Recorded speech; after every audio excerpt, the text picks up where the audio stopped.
Liz Thompson, National Education Manager of Genome Canada, and I'm kicking off a series of events, Saturday tutorial events, and these will run from today, Saturday the 7th of November, through to the Saturday the 19th of December. Every Saturday, we're going to offer a new mini tutorial. When I say a mini tutorial, it's not going to be a major, like 2-year project that you're going to need to finish before Christmas. We know it's a busy time, so we've made these projects quick and easy, and they'll all be holiday focused. So today, what I'm going to do, and you'll see this on the screen of the machine right now, is I have opened my Artistic Digitizer software, and I'm going to show you some of the changes that I made to a design that is available for download, and you would find this design, the link to the download, on Genome Life today. That is the Genome Life blog post, and I have a link to the design. And I am going to make some changes to that design, and then I'm going to show you exactly how you stitch it out. So what we're going to do today is a holiday themed face mask, so that you can put whatever message you want onto the mask, cheerful, happy, festive kind of message on your mask. Of course, if you don't want a message on your mask, you can just make the mask any way you wish. All right, so as I say, I have opened the software, and that is what you're currently seeing on the screen. And I'm now going to go and I am going to open a file, because I'm not creating the digitizing, because it is already done. And so I'm going to go to my PC, and I am going to go to this USB drive here, and I'm going to go through. Let me just see where they are. I thought it was on this USB drive. Yes, it is. I know where it is. It's kind of hiding in this EMB folder. All right, so I'm going to scroll down, because I have called the mask 1. And this is what the design, when you download it from the link on the blog post today, it will come in 2 separate hoopings, mask 1 and mask 2. And that will become clear as we do this video tutorial today, what you do with that. But right now, I'm just going to click on mask 1 and open it. And so it's now loading into the software. And first of all, I really don't want that red grid there, because the red grid is just, it's too in my face. I can't see what I'm doing with the embroidery design. So how to get rid of that is I'm going to go up to View at the over here and click on it, and come down to Grid. And do you see that Show the Grid is checked? Well, I'm going to uncheck it, and then right away that grid disappears, and it's a whole lot easier to see the design. But it's now also got like a fabric showing in the hoop, and I also want to get rid of that. So I'm going to go to Fabric here at the top, and instead of it being cotton 2, I'm just going to check None Smooth, and then say OK at the bottom. And now it's a whole lot easier to see what's going on my screen. Now, I do want to point out right at the beginning that this particular embroidered mask, it's an in the hoop mask. The entire mask is stitched in your embroidery hoop. If you have a machine that does not have the GR hoop, I happen to be using the Genome 15,000. I could, if I had the Genome 550E at home, I could have chosen the RE36B hoop, but I don't have that machine at home. I have the 15,000, which is why I've selected it. But I can hear you sort of throwing up your hands and saying, well, I don't have the 15,000. I don't have that big GR hoop. All I've got is a smaller hoop.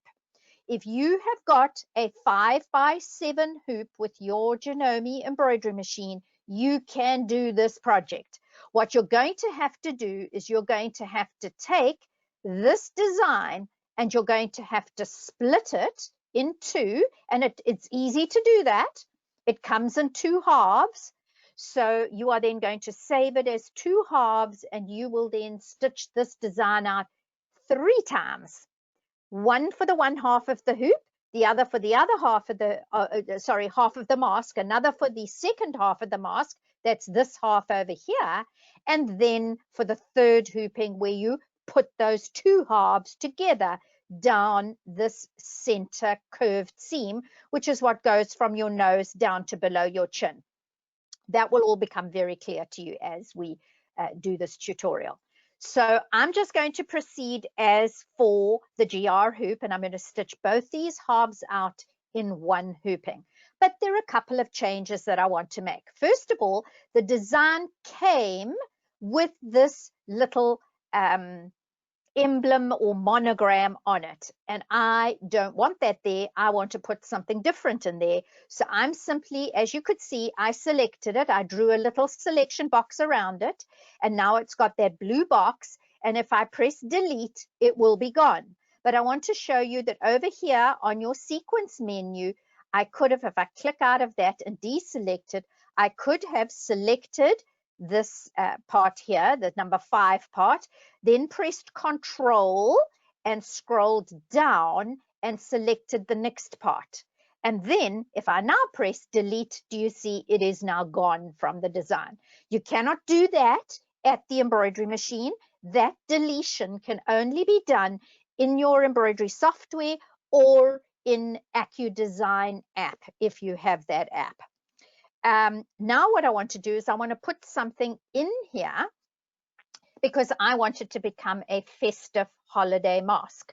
So have a look up at the top here. I want you to go to the little icon at the top here, Tools, and click on that and come down to Insert Symbol.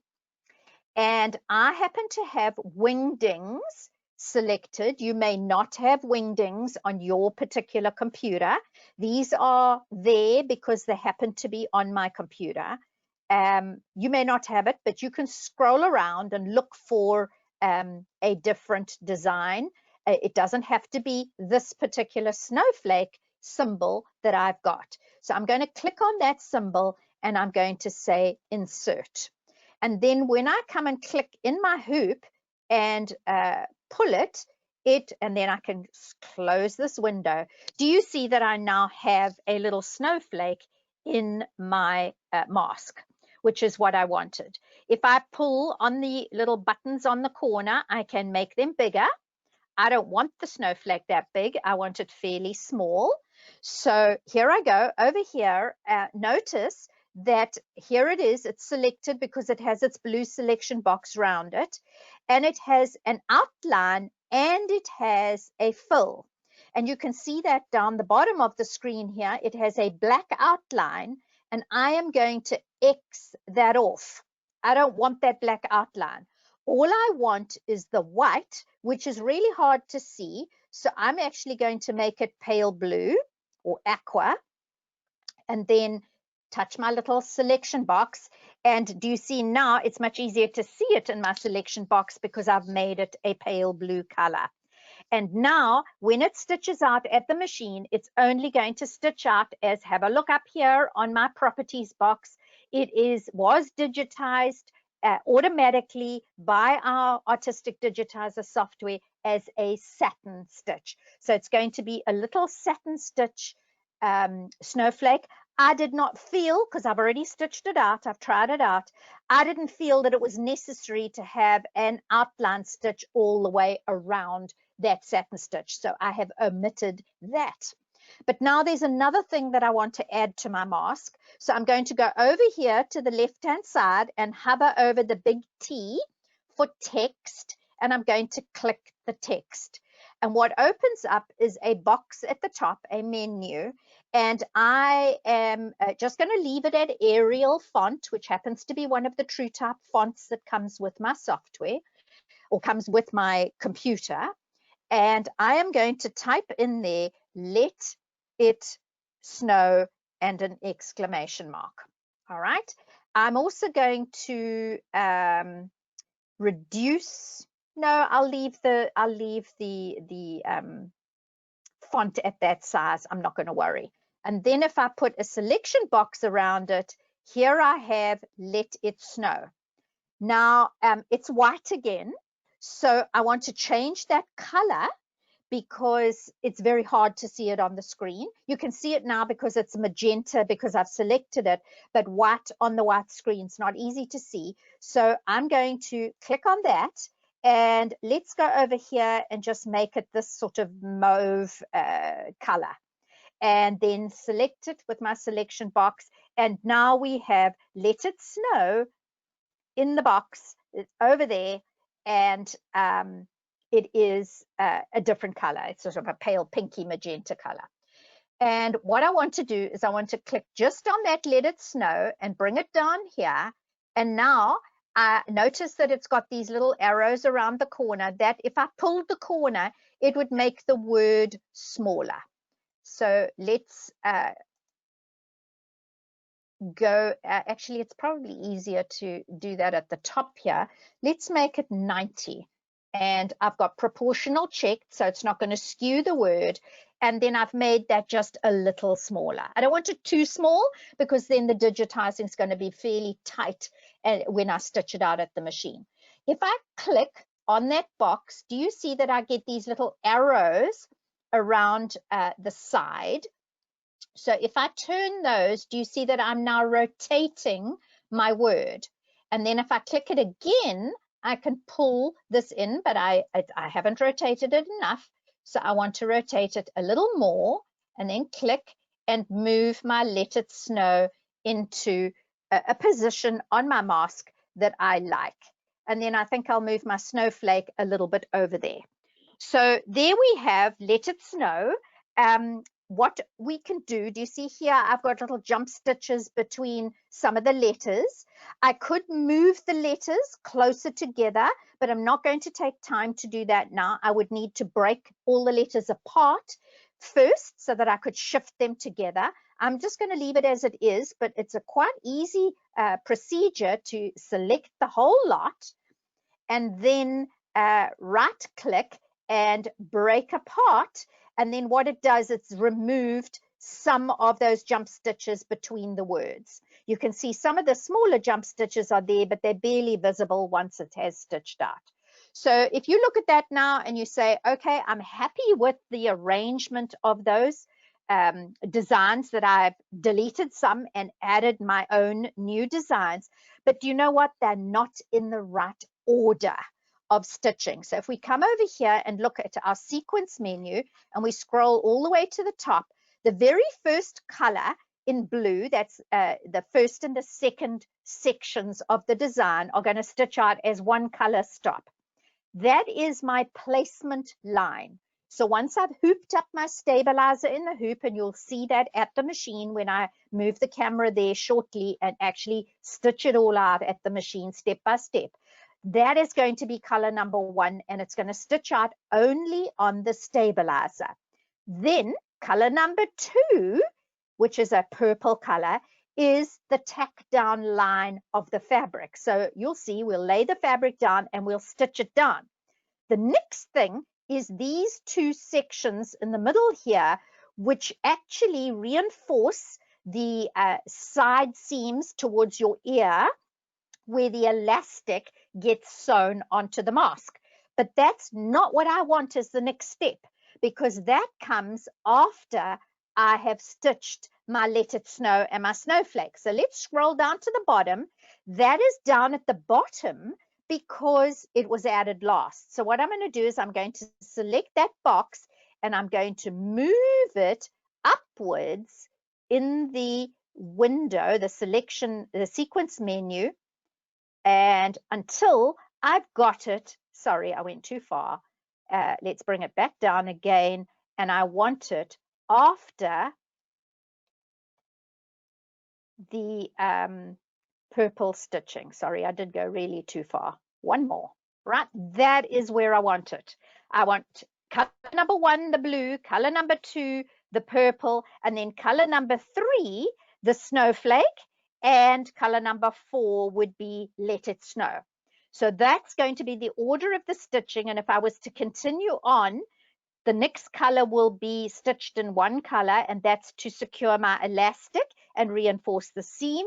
And then very last in the yellow is going to be the outline of the whole mask, where I sew the back of the mask or the lining of the mask to the front of the mask. And that will be all shown really clearly when we get to the machine. But we have one more step now. What we're going to do is we are going to export the design that I've now tweaked and I'm happy with.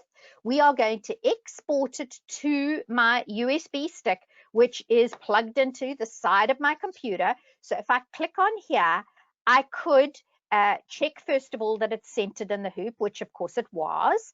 I didn't change that. And then one of the things on that list is to USB storage. So I'm going to click on that, and I know that the stick that I want the design saved on is my E stick. So I'm going to click on that, and I'm going to give it a new name. I'm going to call it Let It Snow 2. Whoops, I can't spell today. Let It Snow 2. And I'm now going to click Export at the bottom. If I had a different machine that was not a Janome, I have got the option of saving Jeff or JPX. It doesn't really matter whether it's JPX, Jeff, or Jeff Plus in this instance, because it's going to go to my 15,000 and be perfect.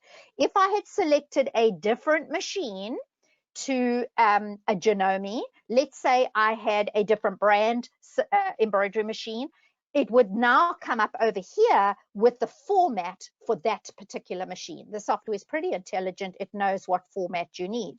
But all I'm going to do at this point is I'm going to export, click export, and it has now saved my design to my USB stick. And at this stage, I am going to stop the recording because I will then set up my camera and show you everything at the embroidery machine. So the video will continue with us at the machine. So just give me a moment and we will be there. So let me stop recording.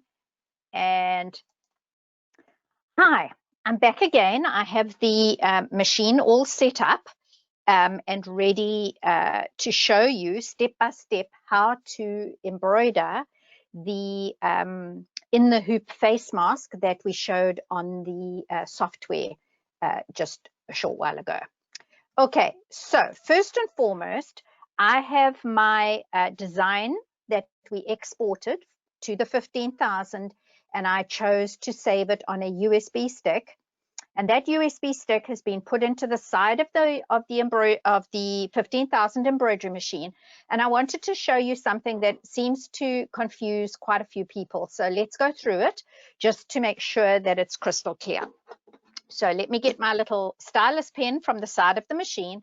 And what we're going to do, first of all, I opened the machine and I have the embroidery hoop on.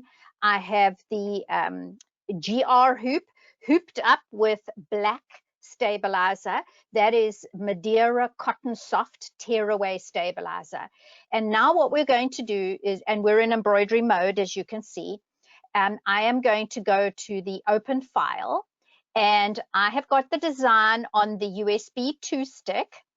And what often happens is people get very confused when they get to this point and they say, well, I can't find the design. It's not on my stick.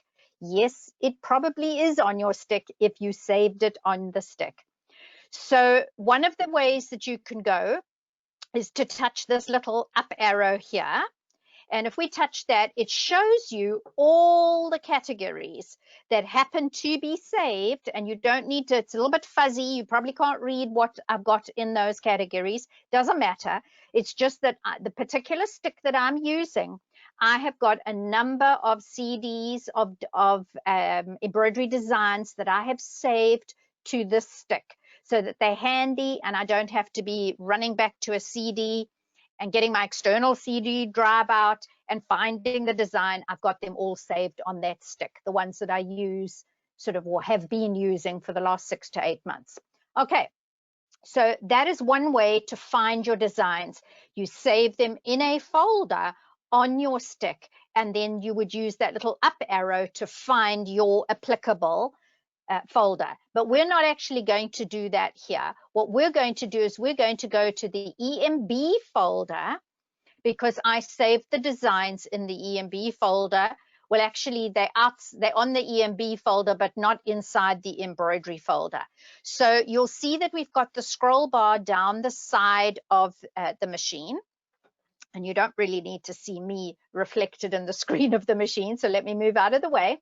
And what I'm going to do is I'm going to scroll down, and you'll see immediately there are a whole bunch of designs that I happen to have saved on this stick for the SQ14 hoop. But we're not working with the SQ14 hoop because you'll remember we chose the GR hoop when we were working in the software. So I'm scrolling down, continuing to scroll down. That's more SQ23 designs.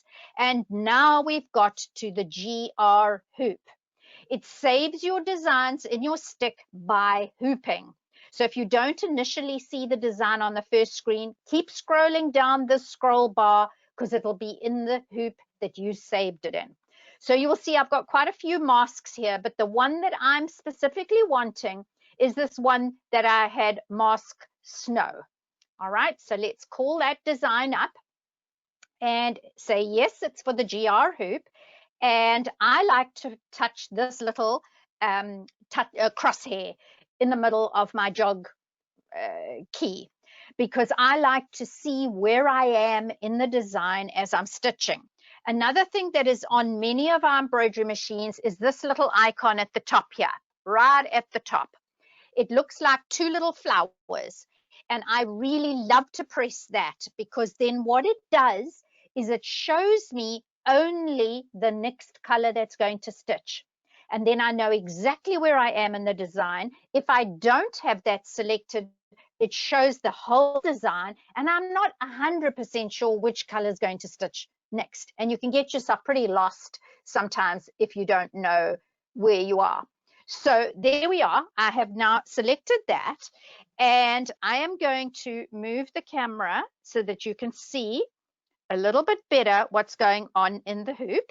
And I have the machine threaded up with red thread because we're going to be using red fabric for a festive sort of look. And I am now going to press my start button, and it is now going to stitch. And if we flip back to the screen, you can see that my little black crosshair is moving around the design as it is stitching. So I know exactly where I'm at.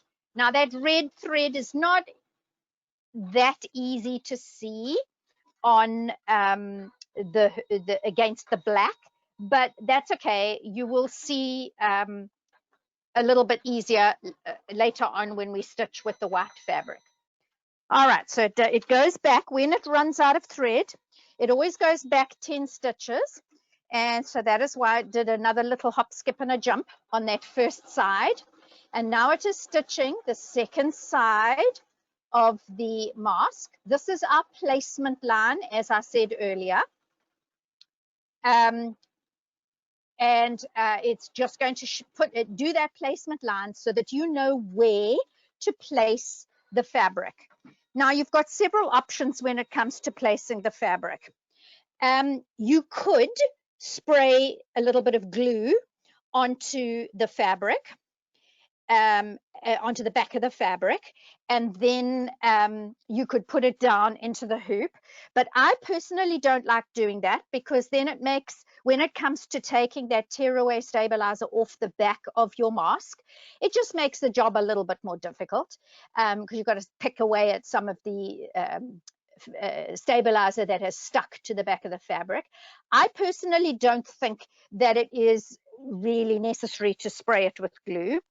There is, and this little tube is all, a little roll is almost finished. I need to go and buy another one. This is that special hoop tape. It's produced by Kimberbell. Some, you know, there's various different ones on the market, but this one happens to be a Kimberbell, and it is a sticky tape. So what I could do is I could tear a piece of that off, and I could put it onto the hoop around, you know, let's say one piece on each side of my fabric to hold it in place. But I will tell you quite honestly that I have probably made well over 50 of the 50 of these masks already, and I don't use that tape at all. So I'm actually going to tear it off because I will use it for something else that I will show you as we continue with our stitching. So I'm going to set it going again now. I'm doing the red thread. I know you're not going to see it very well. However, if I was to use a white or a black or a different color, that could be seen poking or peeping through the seams of your mask once it's finished. So of course we don't really want that. We want it to be as the seams to be as invisible as we can. So I am not going to stitch in a color that's very visible to you at this stage.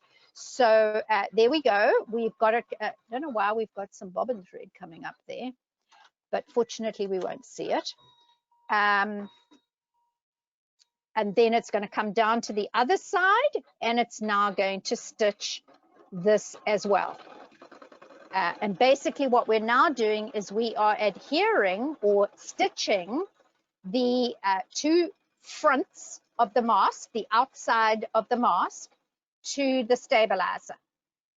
And it does that. It's fairly close to finishing. This is what it's doing now is the I wonder if that helps with the light. No, I think it doesn't really add anything. It is adding like a reinforcement to that center seam. This stitching along here is the stitching that goes from your nose down to the bottom of your chin. All right, so now if we look at the screen of the machine, you will see that what's come up now is our Let It Snow and our snowflake design. So while I am taking this red thread off and I'm going to thread up, the camera may not be showing you because I'm working above the screen of the machine and above the hoop area. I'm just putting some white Helos Iris embroidery thread into the machine. I had red Helos Iris embroidery thread a moment ago. That happens to be a brand of thread that we carry in Canada and sell through our dealers. And I'm going to put my lock function on, and I'm going to touch my locking needle threader. You will notice that I've got a little loop. I don't know if you can see it. Let me come up closer and see if you can see it better. Yes, I think you can see it better now. Do you see that I've got a little loop that formed through the needle when the needle threader threaded? Please don't pull that through, because if you pull it through, you make a long tail, and then you've got to cut that away later. And it doesn't serve any purpose. That will get pulled now to the back, and it will be just fine. So I'm going to switch the lock function off, and I'm going to set it going. And what it's going to do first and foremost is it's going to stitch the snowflake. And that's going to take a little while. So while that is stitching, I'm going to talk a little bit about bobbins and bobbin cases, because that is also something that we get asked questions about very, very often.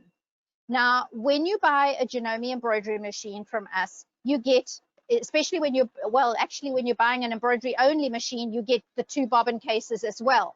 You get a bobbin case that has got a little red marking. You have to look quite close to see it.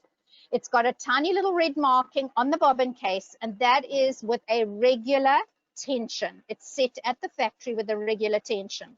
So even with our 500 and our 550E machines, you get that bobbin. It actually comes, the box is packed, and that bobbin is in the machine. What comes with your accessories is a yellow dot bobbin case, and that's a lot easier to see. It's a bright yellow dot that is on the bobbin case. What that means is that it is a higher tension than the regular sewing tension. And as a general rule, you're going to do most of your embroidery with the yellow dot bobbin case.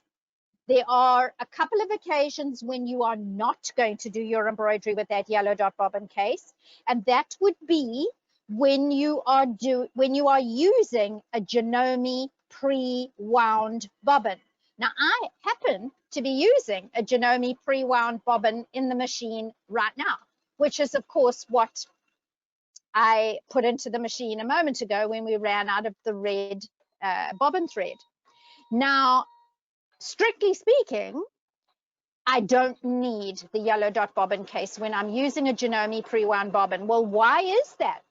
The reason is because our pre-wound bobbins are made at the factory, and they are done on a machine, and they are wound very tight and very evenly. So the tension on that thread in the bobbin is already fairly tight. What I've done by leaving the yellow dot bobbin case in the machine now is all it's doing is it's probably pulling a little bit more of my white embroidery thread to the back. Nobody's going to see that. That's going to be encased in the middle of my mask, so I am not worried at all. The other occasion when we do say you don't need to use, in fact, you should not use the yellow dot bobbin case is if you are doing quilting in the hoop.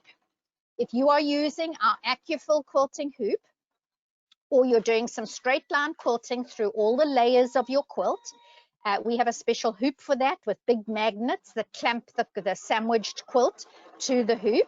You don't actually feed it into the two halves of the hoop like this stabilizer has been.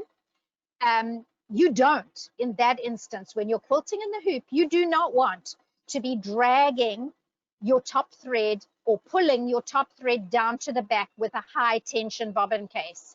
You actually want quite the reverse. You want a low tension bobbin case so that your top thread and your bobbin thread meet somewhere in the middle of your batting of your quilt.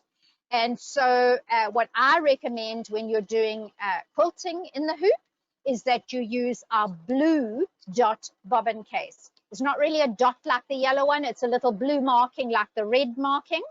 And we have a blue dot bobbin case. We have 3 different ones. So check with your dealer which is the correct one for your machine. But if you're going to do hand look quilting or you're going to do quilting in the hoop, you are going to want to use the blue dot bobbin case. Right, so there we are. Let's move it closer and let's bring that in and get it focused. All right, so there we have our Let It Snow and our snowflake. And what we are now going to do is I'm going to take the white thread out and I'm going to put the red embroidery thread back because we're going to now go and we are going to stitch our elastic onto this mask. And so I need to just thread my needle and then unlock my machine again. And I have got, and I'm going to show you here, I've got 2 pieces of elastic that have been pre-cut. And this is where I really like to use that hoop tape that I showed you a short while ago. So what I'm doing is I'm taking 2 pieces of elastic and I'm joining them. Let me just make sure that you can see it in the camera. I'm joining them end to end, as it were. And then what I do is I come along here and there is a space, and I'm going to see if I can zoom in so that you can see it a little better. Okay, there is a red stitching over there and there is another red stitching over here. And between that is kind of like no man's land. That's going to get cut away. So what we're doing is we are sticking down the elastic, and then I'm bringing the other end of both pieces of elastic around, and I'm making sure that I'm not twisting that elastic. I'm making sure that it's laying flat. And let me just make sure if I can get my fingers out of the way so that you can see what I'm doing. And I'm doing it down the other end of the mask. So let's pull it back a little bit. So there I have that one. Actually could have probably been put on just a tad straighter. And let me just check that my elastic is not twisted. Nope, everything's good. All right, so there I have my elastic now sewn, taped down in place. And this is the only time that I really use that hoop tape. I find that it's really necessary for this part. And if we look back at the screen, excuse the movement of the camera, do you see that the design that's there now is some nice little stem stitches reinforcing that seam, which is the closed end of the mask over towards your ears. And at the same time, it's going to be reinforcing and sewing in your elastic. So let's move the camera back to the machine and set it going.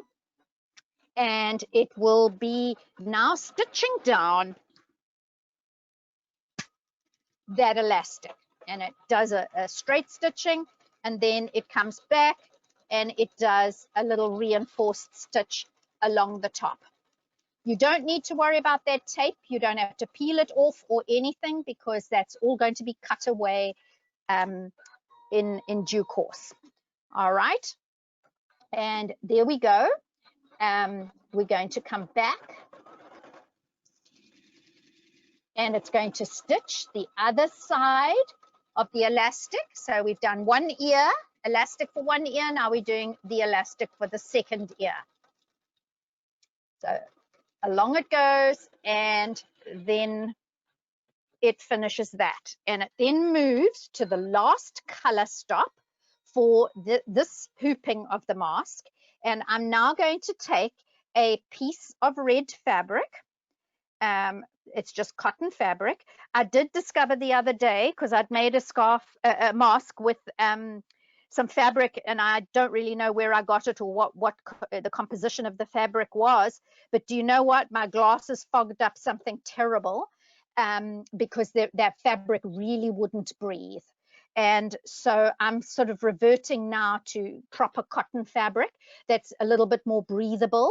And that way I don't get so much moisture forming behind the mask as I'm breathing, and then fogging up my glasses. If you don't have glasses, these masks are not a problem. If you have glasses, you'll have discovered it can be a problem. So we're now doing the last color stop, which is color number 5 on this particular hooping. There is a second hooping, which we will get to just now. It's doing a nice reinforced stitch, so your seams are going to be quite strong. You do not have to worry about ending off the seams with a zigzag or something like that, because the stitching is quite reinforced. It's basically doing a triple straight stitch along here, and that is the entire seam along the top and the bottom of the mask. Okay, and then it's going to come over to the other side, and this stitching here now is actually quite interesting.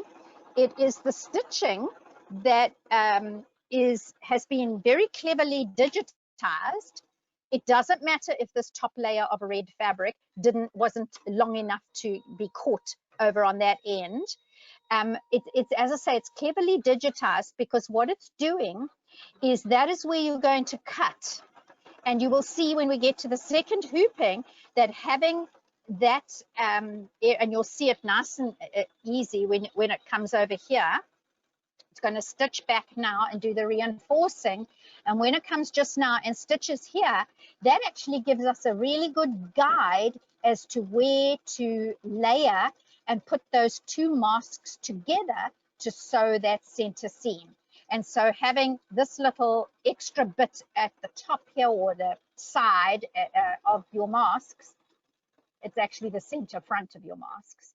Okay, so it's going to tie off there, and then it's whip over to the other side.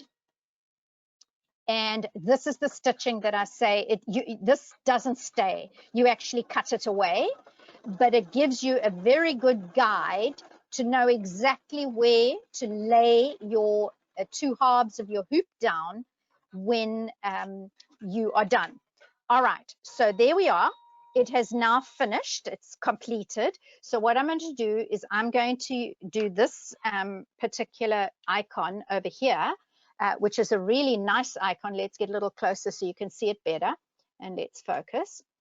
All right, this icon here is a really cool icon because if I touch it and then I touch that, what happens is the whole hoop moves right the way forward so that I can see exactly what's in my hoop.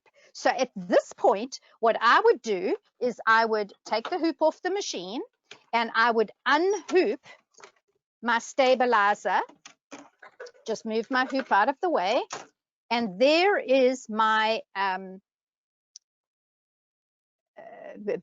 first hooping. And I would now take a nice large pair of scissors, which I put underneath the machine, and I am going to cut away. And let me see that, make sure that you can see what I'm doing.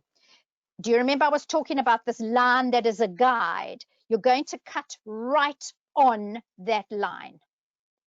And then when you get to the part where the stitches are reinforced and they are actually the seam of your mask, what you're going to do is you're going to cut away. I do believe the instructions, which the link to the instructions and the design is on our Janome Life blog today. I do believe it says cut 1/4 of an inch, but I found that 1/8 of an inch is quite sufficient. And so I am cutting all the way around where the seam part is at about 1/8 of an inch. Then I get back to this top bit, which is just the guide, and I'm cutting right on that stitching because it's not going to stay there. I don't need it to hold the mask together. In fact, I don't want it there because I am going to be doing something further to this mask and that stitching would get in the way. So I'm only going to cut out 1/2 at this point. There it is, cut out. One more thing I want to do is I want to just go to the corner and I just want to cut the fabric off there on the corner to reduce bulk. But I make sure that you don't cut into the stitching that you've just done. And now what we're going to do is we are going to flip the mask out to the right side. This is where I find that it actually helps to actually pull those elastics a little, and then it pulls that corner. You can take a pokey stick or a chopstick and you can poke it up inside, not a pair of scissors because you'll go through the corner. You can poke it up inside there to make sure that that's nice and flat. And that is 1/2 of your mask. This will become our center front seam in our second hooping, which we will get to in a moment. But here I have 2 halves of the mask already turned and pressed. And what we now do is we put them right sides together. And do you see over here where my stitching was done? That is what I'm actually lining up. And I've got a couple of little pins here now. Let me just get them out. All right. You must make sure that your mask is beautifully pressed and flat on the edge there. And then those 2 little seams are indeed lined up. And then you're going to put a pin into your mask to hold the 2, or both sides of the mask. You're going to hold it together. And then we turn it around and we do exactly the same on the other side. Make sure that that stem stitching, do you see that stem stitching there, is right over each other. In other words, they're lined up. And then you're going to put a pin in there, and now we are ready to lay it into the hoop when we've got the second hoop hooped up with stabilizer and a new design selected. So I'm just going to get that set up and then I'll return to show you how we do the second hooping of our mask. I'm back again, and I'm going to show you the second hooping. But in my enthusiasm just before the break, I forgot to mention that we do need to tear away the stabilizer. So before you turn that first hooping out, remember how we did that? where we turned it to the right side, I did need to tear away the stabilizer that was on the back of that first side, which I have now done. And I have also pinned the two halves of my front end lined masks together. And I want to show you something at the screen now. This is the second design, and just to reiterate, the design is available as a free download, and the link to that is on our Janome Life blog post today. You can access that blog post either from janome.ca and then just click the blog tab at the top, or you can go to janomelife.wordpress.com.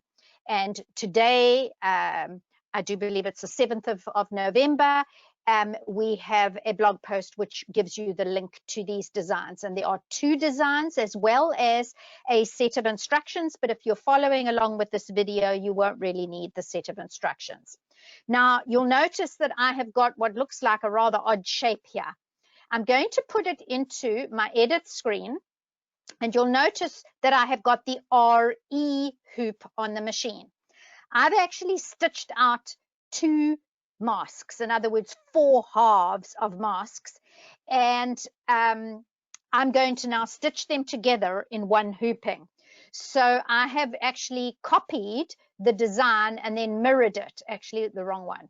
So I want to move this one over to that side, and I'm going to touch that one and move it over to the other side so that they are just a little bit further apart and aren't overlapping. And this is actually one of them is the design, the second design. And it's really easy on the screen of your machine to copy it using that icon over there, that second icon down. You can copy it and paste it and then do as many as you like. I also have hooped up my GR hoop, and I have done as many as 4 of the masks at one time, or put it this way, in one hooping, and it just moves from one design to the next. All right, so now you can see clearly they are a little separated, and so I'm going to move the camera now. I'm going to put my little crosshair on because I really like that, and I'm going to move the camera to the hoop so that you can see what's going on there. Once again, I'm going to touch that little flower button on my screen of my machine, which then shows me just the part of the first color, which is color number 1 of a 2-color design. So there it is, stitching out, and it basically is giving me a placement line so that I know exactly where I need to put my mask once this is stitched. And you'll see there's a nice little line over here and another one at the top, which when it comes back down again, we will see that a little more clearly. And what I'm going to do is I'm going to move the hoop forward and adjust the camera so that you can see this very clearly. Okay, do you see there's a little line that was stitched there and a line that was stitched there? And that is a really handy little placement tool for you. So you do need to be careful that when you pin your 2 hoops, the 2 halves of your hoop together, of your mask together, that you've got the pins on the right side. You'll see that at the top here, it's bigger than at the bottom. And if you look at your hoop, your mask, you'll see that it's smaller there and larger there. So here we go. We're going to line up. Let's see if I can get the camera in even closer. You're going to line up the mask with your placement line on the hoop, and where that stitching, do you remember that stem stitching? You're going to line that up with the little marking on your placement line. And then the same you're going to do down here. So let me adjust the camera so that you can see. There is your little stem stitching line, and that needs to line up with that line there, which my fingernail is pointing at. And then your mask shouldn't really come beyond that little tick line, because that means then you won't have your mask in a good position. You might at this particular time want to put a little piece of tape down just to hold your mask. In all honesty, I don't. And as I say, I've done so many dozens of these masks that I don't feel I need it. But if you want to feel more comfortable, you certainly can do that. So now the hoop has gone back to where it's ready to start stitching color number 2 of this 2-color design. And so there it starts stitching. And it comes around, and I do like to do this in a matching thread, so that I don't have the thread showing through right down the bridge of my nose and the front of my face. And so it does a little stitching line, 2 lines actually, and now it is going over that basically with a neatening stitch, like kind of a serge stitch or a zigzag stitch if you were doing a regular seam of sewing. So it does that all the way down the front of your mask. Obviously, it's stitching on the inside of the mask. And at this point, you certainly can take the pins out. Just don't get your finger in the way of the needle. And it comes all the way down to the end. And then it goes back just on the inside of that neatening stitch, which in a sense is the last stitching line of your seam. And when it gets back up to the top, it's going to stop. And that will be one mask completed. Now, I'm going to do it a second time. If you feel you know exactly what you're doing now, you can actually stop the video at this point and not watch it all again, because what it's going to do now is it's going to stitch the second one. I'm a great believer. I've got almost an inexhaustible supply of stabilizer. But you know what? I'm still very thrifty. My ancestry is virtually all Scottish ancestry, and they were a real thrifty bunch, and I don't like to waste things. So if I am going to do these masks in the hoop, I'm not going to do just one and then rip it out of the hoop and waste all the stabilizer on this side of the hoop. No, no, no. I'm going to do 2 in one hooping. Now, once again, I'm going to use that icon that brings my hoop forward so that I can place it. Now, do you notice that there is the small part and the bigger part is at the bottom? So I have my pins arranged on the hoop, pinning the 2 masks together, and then I'm lining it up with the stitching and making sure that everything is lined up. Again, I could, if I wanted to, I could do a little bit of hoop tape, but I'm not going to worry. I'm just going to hold it gently, making sure that my fingers are away. Make sure as well that when you put those pins in, that you do not put the pins too close to where the machine will be stitching, because you may go over those pins and break a needle. So here we go again. It is doing its little seam neatening stitch from the one end of the mask to the other on the center front seam, which is the final bit of stitching on this mask. And once that's done, we will unhoop and remove this from the hoop, and we will then cut the excess fabric. This excess fabric here and here, we will cut away, and then we will basically have our masks completely ready to wear. One of the things that my daughter, who is an RN, did say to me, and I kind of didn't know, that if you go out and you're wearing a mask and you come home, put that mask in a zip seal bag in your car and then bring it inside with a zip seal bag. The first thing you're going to do is go and wash your hands in case you touched a surface while you were out that had a germ on it. I know we've become terrible germaphobes. And you are then going to bring that zip seal bag upstairs and you're going to wash those masks. You can only wear them once. These masks are really quite nice because they are wash and wear. So do you see what I'm doing? I'm just pulling it out of the stabilizer, and there we go. Let's just cut it away. And I've got a little bit of stabilizer on the back, so I'm just going to tear that away. I know my hands are probably in the way of the camera, so I'm not going to do it to both of the masks at this stage, but there it is. That little bit of stabilizer will kind of, as you wash this mask, it will eventually soften and disappear. But the next step is to now cut. Let me move so you can see. You're going to cut away that excess fabric, and you're going to cut right up against the stitching without cutting the stitching. So literally like 1/32 of an inch away from that stitching. Close, close, close without cutting it. And then what I like to do is I like to just go to the two ends, and if there are any straggly threads there, I like to cut those away as well. All right, you can now throw that other little piece of fabric away, and let me bring the camera back a little bit so that we can see a little bit more of what I'm doing. There is your mask. It's ready to go to your ironing board. I've turned it out to the right side. So do you see, I like to actually chop some more of those little threads off there. If they bother you, you can use a tiny little bit of fray check. Oops, there's one more thread there. I'm a great one on cutting threads. I don't like loose threads.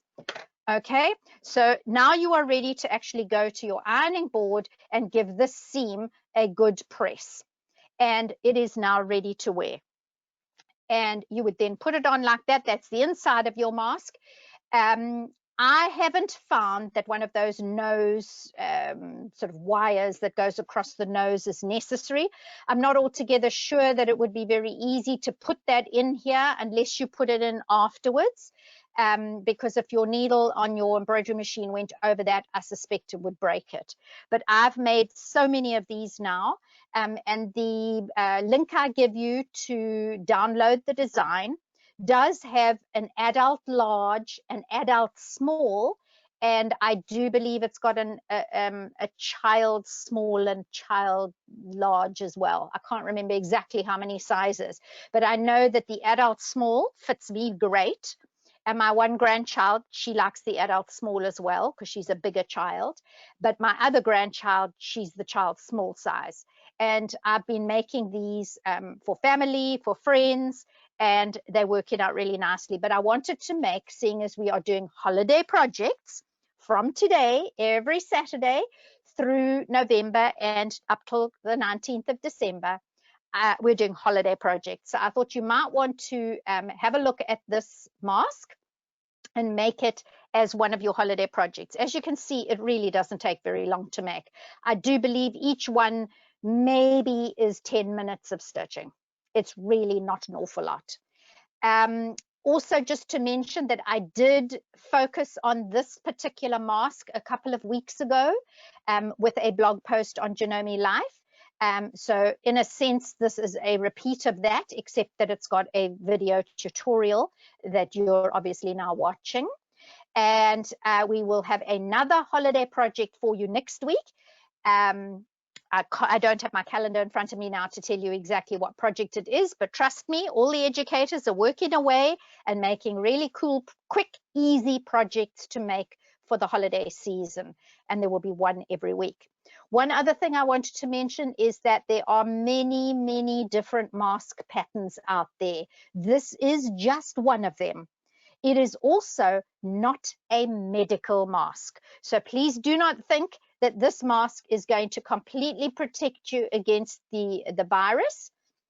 It is just a deterrent, and it's to stop you touching your face with your fingers that might have touched a surface that was not 100% clean. So do note, it's not a medical mask. We also did a blog post recently. You can scroll back through the Janome Life posts. One of our artisans did a really lovely mask, a 3D mask, which is becoming quite popular because it's got shape and it doesn't press against the face and is more comfortable to wear. And she's got a beautiful step-by-step there of how to make that mask and a video showing how to do it.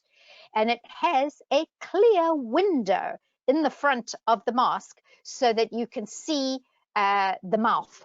And that's really quite important for people who lip read and are hard of hearing and they can't hear you from behind the mask.